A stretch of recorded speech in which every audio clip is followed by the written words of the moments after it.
Luar biasa, tapi selamat ya Pak Ahok. Luar biasa, tapi selamat ya Pak Ahok. Sekarang sudah ditugaskan oleh Bu Ketua Umum Bu Mega sebagai Ketua DPP PD Perjuangan bidang ekonomi, betul ya Pak Ahok ya? Oke. Ini dikasih tugas di apa? Pak Ahok yang minta atau Bu Mega mau, memang kasihan lah Pak Ahok ini.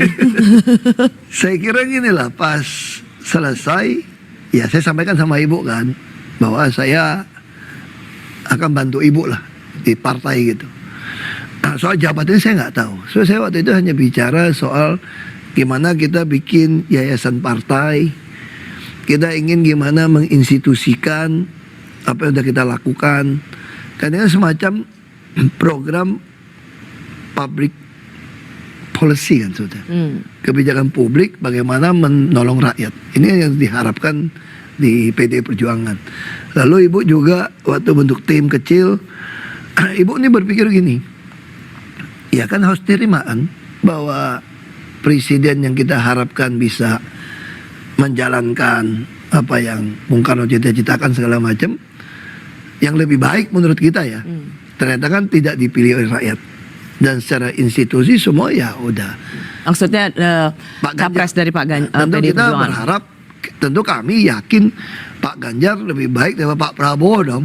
Makanya partai mencalonkan Pak Ganjar kan, bukan Pak Prabowo gitu kan. Bahwa rakyat memilih tapi yang rakyat lain. memilih, ya. Dan ini udah putusan, udah inkra segala macam. PD Perjuangan juga gak berpikir kalau gitu biarin aja lu kacau balau lu. Kan enggak. Kita kan bukan menganut paham zero sum game kan. Makanya ibu bilang kita harus menyiapkan nih seperti kue lapis ini. Kita harus berlapis-lapis, ada partai, ada yang di luar partai. Kita harus pikirkan ekonomi bangsa ini. Jangan sampai bangkrut, jangan sampai rakyat jatuh miskin. Nah tentu kita juga bukan parlementer seperti ya sistem yang di dunia gitu. Partai kita bukan mayoritas, tentu nggak bisa berbuat banyak. Semua ada di presiden. Tapi paling tidak kita harus membantu kan, memberikan saran bagaimana sih menghadapi situasi saat ini kan tantangan ketahanan energi masalah, tantangan pangan masalah, keuangan, tantangan perang dunia tiga, jadi tantangan global ini begitu mengancam sebetulnya. Karena kita pegang prinsip. Masa nggak kecewa Pak bahwa partai tidak bela-belain kadernya dengan tingkat elektabilitas yang paling tinggi, pernah menjadi gubernur DKI Jakarta, pernah memiliki rekam jejak kinerja yang terbaik, tapi toh tidak diusung oleh partai. Kamu dan kayak nggak ngerti, nggak kenal aku aja. Saya masuk tahanannya nggak kecewa kok. Ketika sebetulnya itu harusnya saya bisa hukuman pencobaan. Saya tidak perlu ditangkap masuk ke dalam. Harusnya saya nggak jadi tersangka juga. Karena kan ada pendapat ahli yang lebih baik. Nah tapi demi negara lebih baik, karena dulu alasannya toh supaya nggak ribut, supaya yang ribut nuntut saya itu bisa senang, pesta atau senang lah Ahok di penjara. Saya nggak stres toh. Nah kalau saya kecewa, orang kalau kecewa itu bisa stres toh. Bisa timbul semua macam penyakit.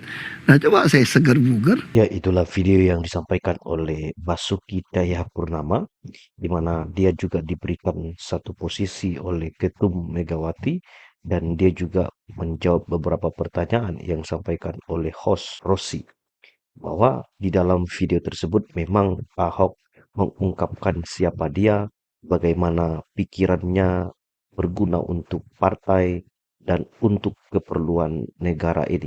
Dan dia juga menyampaikan pada waktu dia dimasukkan ke dalam penjara, dia nggak kecewa. Dan dia mengatakan kalau saya kecewa, saya tidak akan sebugar secara seperti ini.